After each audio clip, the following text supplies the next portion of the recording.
Thank you all. Thank you. Thank you. Thank you all. Really appreciate it. Thank you. Thank you. Welcome to the Mr. Phelps Show.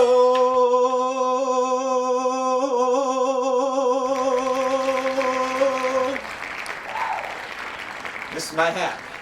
Welcome. Anyway, today I decided we're going to take a little break from my literature lessons. Still got the coffee.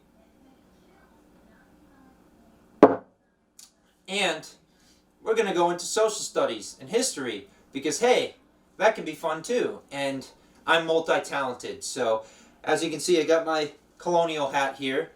That's kind of my representation for us going into social studies, history. Make it a little fun here. This is my hat. I feel like I don't know, Daniel Boone or somebody. Don't know. Whatever works. But I'm here. I'm Mr. Phelps, and we're going to have some fun with history. And where are we going today? To 1796, in the heat of a political battle between the Democratic Republicans and the Federalists. It's at this time, as you can see, I got lots of coffee. Always got the coffee. It's at this time where we have George Washington, who finished his second term and has decided he's not going to run for president for a third term.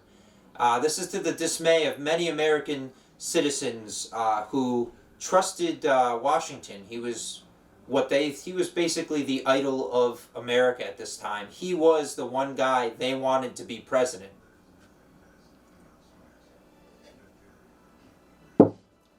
And now we're left with a big debate. Who's going to be president next? Alright, well, George Washington always said that he did not believe in political parties, that he did not think political parties should come because it would tear apart the nation. And what do we have here? We have a battle between political parties to see who will be our next president.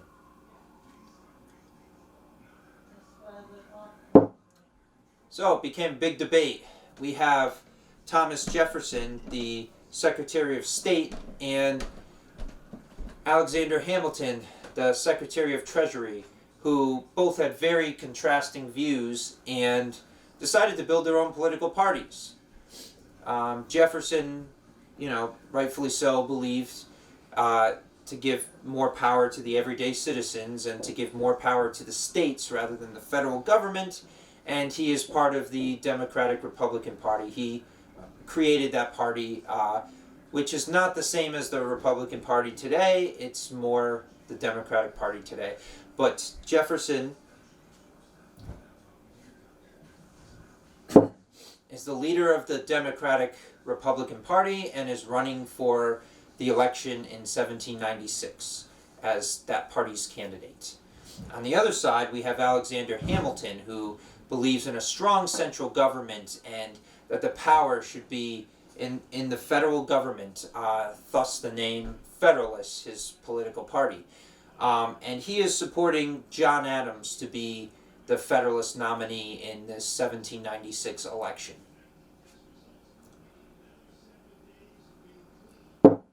So, it comes to a heated battle between Thomas Jefferson and John Adams for the presidency of 1796. Again, the nation is kind of torn between these two parties, Democratic Republican or Federalist. Do they want a strong central government or a strong state government? Do we want power of the rich, power of the everyday citizen? A lot that has come without, obviously Washington wanted neutrality. He didn't want political parties, but unfortunately, since he didn't seek a third term, these parties developed, and that's what America is dealing with. So it is now time to go to the debate floor and see what each side represents and have you become the determinant of which political party is better for America. I think that's pretty cool, don't you?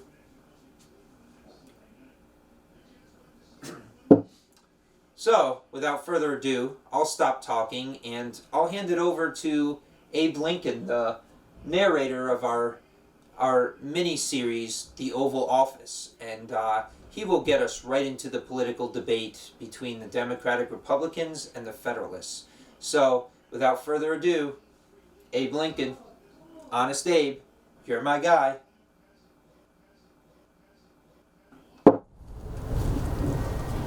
Hello all, hello. Nice to meet you. I appreciate it. My name is Abraham Lincoln, and if you didn't know, I am the 16th President of the United States of America. And today I am here as your host of the Oval Office, which is a grand political debate between candidates. And why did they place me to be the host? Well, they said Abe Lincoln, good man, can never tell a lie. So they wanted somebody who could be truthful and give you all the true facts and really set you up. So I take you back to 1796, where we have a bitter battle between the Democratic Republicans and the Federalists. Thomas Jefferson will be leading the Democratic Republicans, and they'll be facing off against Alexander Hamilton and the Federalists, the leader of the Federalists. So I take you there. The election of 1796 will pit Thomas Jefferson himself against John Adams, one of the fellow Federalists that is supported by Alexander Hamilton. It was a very contentious election right after Washington said he would not run for a third term. So it's very much crucial that political parties really start to develop and they start going after each other and really want to make a stand of who's going to be the next president. So it's going to be a big debate. I'm going to take you down to the Oval Office, and without further ado, let's go. 407 years ago.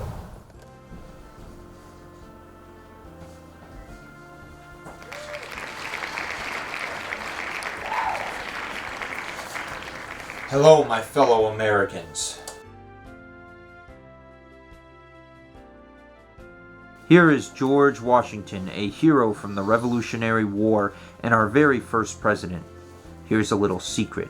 He likes to cut down cherry trees.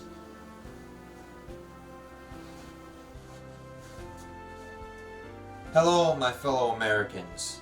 My name is George Washington. I was your first president of the United States of America. Still am your president, but it's about to change. You're going to see a couple candidates here of political parties who are looking to see who the next president will be in the next election. So, I welcome you to my Oval Office, and today we're going to have a political debate between the Democratic Republicans and the Federalists. So, let's get to it. Here we have Alexander Hamilton, Secretary of Treasury and leader of the Federalist Party. He often brags about his financial plans, but ironically, he's only on the $10 bill. Nice to meet you. Next, we have Thomas Jefferson, the father of the Declaration of Independence and a man who believes in freedom, even though he owned more than 600 slaves. Hello, my fellow citizens. Hello. It is me, Thomas Jefferson. Nice to meet you all.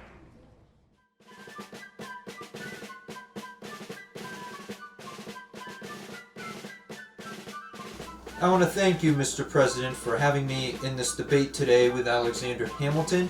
I know I will do the Democratic Republicans justice, and I'm here to support my party and all of my voters that will come to support the Democratic Republicans. Thank you, Mr. President. It's my honor to be here. I'm thrilled to discuss the Federalist Party, to discuss what is next and best for America and for the future. So I can't wait to get started on this debate. And I know Thomas Jefferson has a lot to say and a lot of different views, but I'm here to support the Federalist Party. All right, guys, I'm going to jump right to the chase. We're going to talk about our first issue today. Government control. How will we handle the government? Jefferson, you're first. So, as you all know, the Constitution says that we as people all have the right to rule, and that should not be taken away from us. in any means, like Alexander Hamilton wants to, with a sort of more dictatorship-like view, where he wants the bigger government to take control of everybody else. But that's not how it should be run, people. If you vote for me and the Democratic Republicans, we believe, judging by the Constitution, that anybody in any given day should have the ability to rule. We should not have this right taken away from us as citizens. Just keep in mind, the average man is just as important as anyone else on top. Alright, Alexander Hamilton, you can now have a rebuttal. Mr. President, Jefferson here has no idea what he is talking about in this Constitution. Alright? The one thing he is right about is that the Constitution is for the people. We know that. But it's not just for the people. It's for the people who want to run a strong government. And the Constitution says people should rule. But obviously, we need to be careful who rules.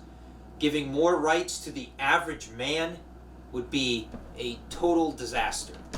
We need power in the hands of those who know what they are doing, those who can run a powerful government. If we don't have power in the right hands, we will fall apart as a nation. Alright, I see you guys are very different on this issue, and now I'm going to go to issue number 2.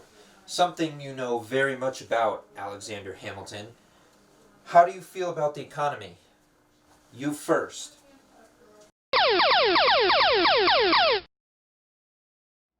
Well, of course, I was the Secretary of Treasury, so it's ironic that you're asking me this question, because I know how an economy should be run. You know, we should run primarily through the federal government, through a national bank. You know, we put money in the power of our elected officials, okay? We can be sure that money will not be mishandled by the average man, as Jefferson proposes. We need factories, businesses, and industry. These are ways we will make money. These are ways that we can put ourselves, make us as strong like Great Britain is by doing these. And we can be on par with them by using factories, big businesses. You know, starting at the government level, we can then trickle down these funds to the states. But starting at the states, you got a big problem if you start with the states, Jefferson, because how is the overall government going to get money? We need a national bank, we need businesses, we need factories, we need a big boom to get our nation going and put us in as a world power next to Great Britain. Alright, I think we get that point very well. And now it's Jefferson's turn. Please tell us about how you feel about the economy. This Alexander Hamilton has it all wrong. A strong government should be ruled by the people in the states. Individuals should have control of their own paychecks and not have to worry about the national government and what they do, because we're individuals. People shouldn't have to commit to factories. They can make their own money through agriculture and develop wealth in the state. Putting the economy in the hands of the federal government hurts our chances of making money ourselves and achieving the American dream. It also makes us less of individuals. I mean, we can't become one of them. We don't want to always believe we have to be one of them to make money. We want to make money for ourselves, make our own message in this world, in this nation, in this beautiful nation we call America. States and the people of those states should determine the economies. After all, we're the United States of America, not the united tyrants of Great Britain. Alright, I see both sides are getting a little heated right now. Alright, we need to cool it down. This is just a debate, okay? We're just a debate, just having a friendly conversation. Remember, we can't split our nation apart because you guys have your own views. Eventually, we're going to have to come together, okay? So, let's cool it down for a bit. Alright, next issue. Interpreting the Constitution. How do you view the Constitution? Every man has the Constitution in front of him. We're all led to believe and follow the Constitution. How do you view it? Jefferson, you first. We need to follow the Constitution for what it says, line by line, word for word. We cannot make baseless assumptions like Alexander Hamilton says to do, because doing so, we will lose all credibility we have. This nation is for us as people, not for the national government to come and play the game and make all the rules. We as citizens need to interpret the Constitution for what it is and make decisions. If it's not written in the Constitution, it should not happen. All right, Alexander Hamilton, you tell us about the Constitution. So I touched a little bit on this, Mr. President. If we followed Jefferson's way of following the Constitution, nothing would get done. Why? Because our powers would only be tied to the literal words written on the page. The Constitution doesn't tell us everything. Let's be honest here. We need to be a little bit looser in this. If it doesn't tell us something, we need to find a solution.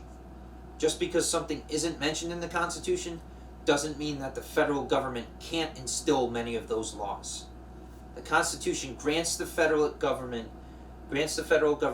broad powers to do what is necessary, like the national bank, paying off debts, health care, building factories. These are all things we need in our government to be successful. And they may not be mentioned in the Constitution, but if we omit them, we've got problems. These issues are all over the place, and there's very much debate between them. Now, let's go to the fourth issue, foreign policy. I know where this one is going. I have always tried to remain neutral. I didn't want to get involved in either Britain, France, or anyone else. The fate of our nation lies in itself. We need to handle our nation, come together, before we worry about foreign policy. But I know you two are very different on this view, and I feel for our nation if we get involved in foreign politics. So, without further ado, I'm going to have Hamilton, you go first and tell us how you feel about foreign policy.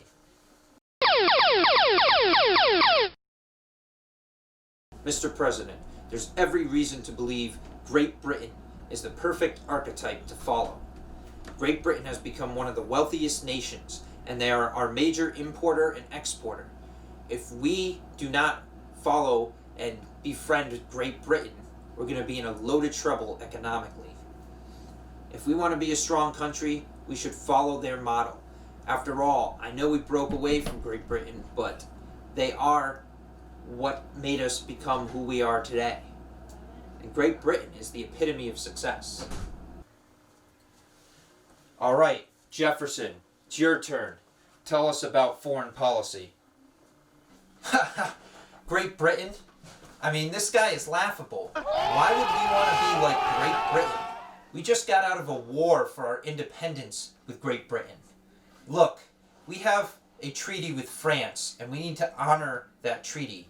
France, unlike Great Britain, is actually one of our allies. We should honor that treaty and support France because they're going through a similar revolution that we went through, and we need to give them our respects just like they gave us theirs. And so we need to help them with this independence just like they helped us get our independence from Great Britain. And yet, this guy wants us to be like Great Britain, the enemy we just fought and conquered. All right, we've discussed the issues, and now it's time for the final statements.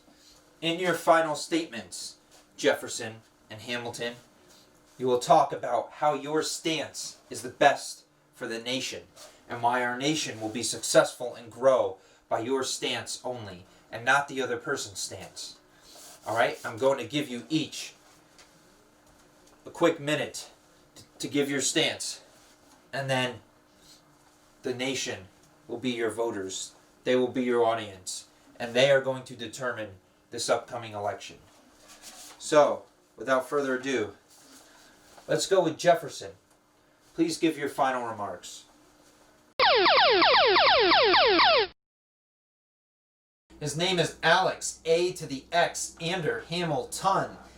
And he's a Federalist, the Treasury of State, who only cares about the rich. He wants power to the feds, he insists, with a national bank we fear will exist. the farmers and everyone else he dissed. Says power to the people would leave our country in an abyss.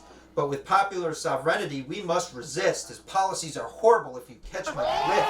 I'll give him credit. He persists. But if we let him win, it's a miss. Because he will create the greatest dictatorship. If you want individual rights, you must admit the Democratic Republican Party is for you. It's time to commit. That was quite a statement. Let's give him a round of applause. A round of applause. I know he came right out there with the baggage and really gave it to the nation and told them about the Democratic Republicans. But now, I know Hamilton's not just sitting there listening. I know he's ready to strike as well. So let's hear from you, Alexander Hamilton. What are your final remarks? This fool, Thomas Jefferson, thinks he's so hot, but giving power to the people will be all for naught. The Democratic Republicans are the biggest failures we got. Who cares about farming? Profit is fraud. Real money comes from the factories we bought. We can't let power lie in the hands of the common lot. That will lead to chaos, something we cannot. Only the upper class should rule without an afterthought. A national bank is our jackpot. If Jefferson wins, our nation will rot. Vote Federalists if you want America to have any kind of shot.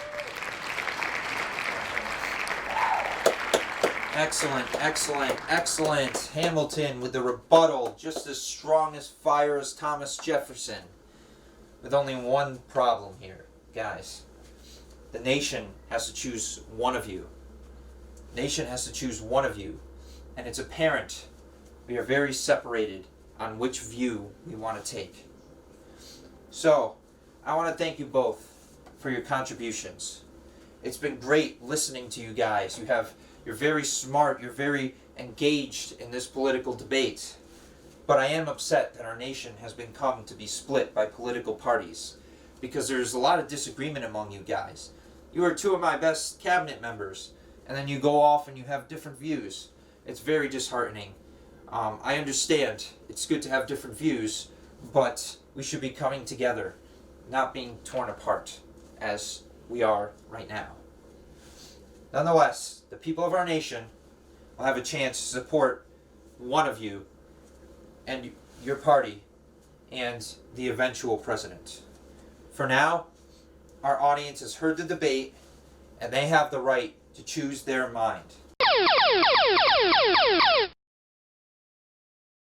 Thank you, everyone. Thank you, thank you.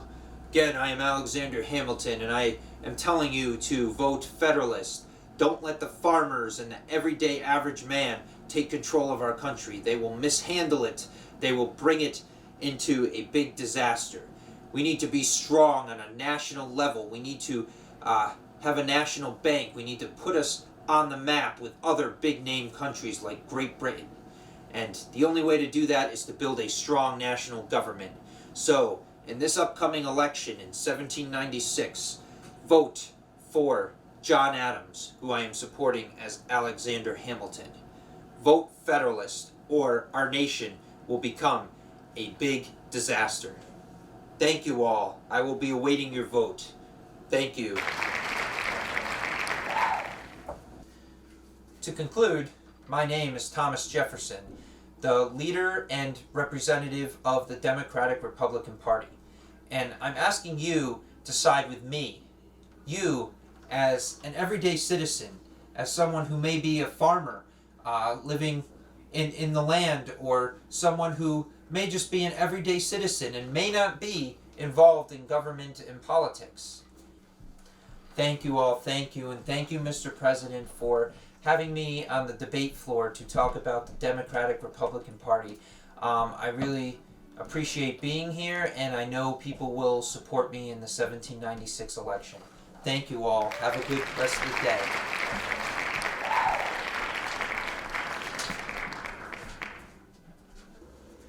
I want to thank everyone for watching this debate, and I want to urge everyone to keep neutrality among us. If we get too involved in political parties in our future, it will tear our nation apart. So I think it's in the best interest that we call this a friendly debate, and whoever wins I think we need to comply. And I think as a nation, we need to grow by being neutral and being friendly and not having political parties tear us apart. So, my duty is done. I've ended my 2 terms. I'm passing the ballot. And now, I'm going to go back to Virginia and I'm going to chop down some cherry trees because that's what I do. Alright? So long. Thank you for viewing the Oval Office.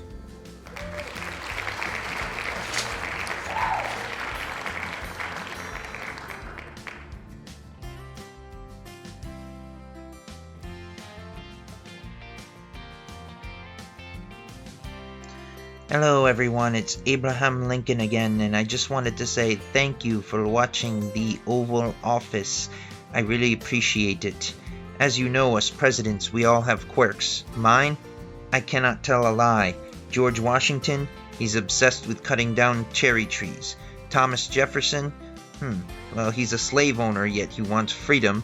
And Alexander Hamilton? He just can't get along with anyone and gets into an eventual death match with Aaron Burr later on. And it's very disheartening. But anyway, thank you for watching, and see you next time on The Oval Office. Wow, that was quite a political showdown, wasn't it?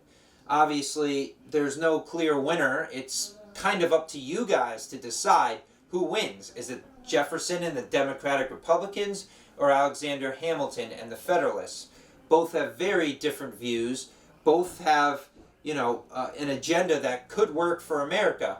But which one is the best party? Who has the best agenda for America? That's up to you to decide. As we know, 1796, John Adams goes on to win the election over Thomas Jefferson. But that doesn't mean that he's going to win the next election. As we know, Thomas Jefferson becomes the 3rd president of the United States. So we see a political shift start to happen in the 1800 election. So just keep in mind that although John Adams wins for the Federalists, we see a political shift to the Democratic Republicans in the next election.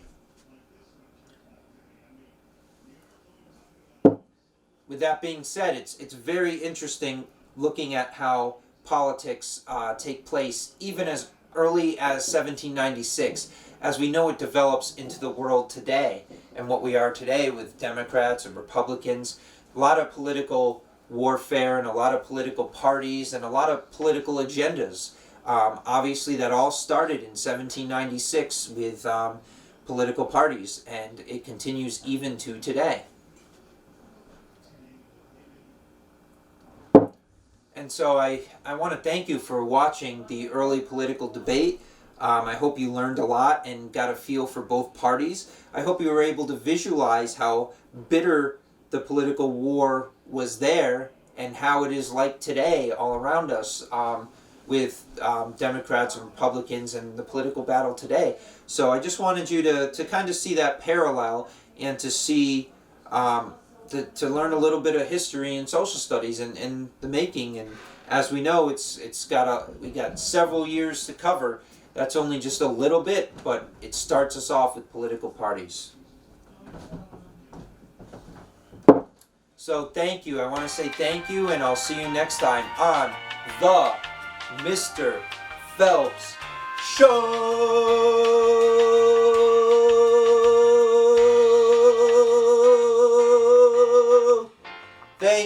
Thank you everyone. Take care now. Take care.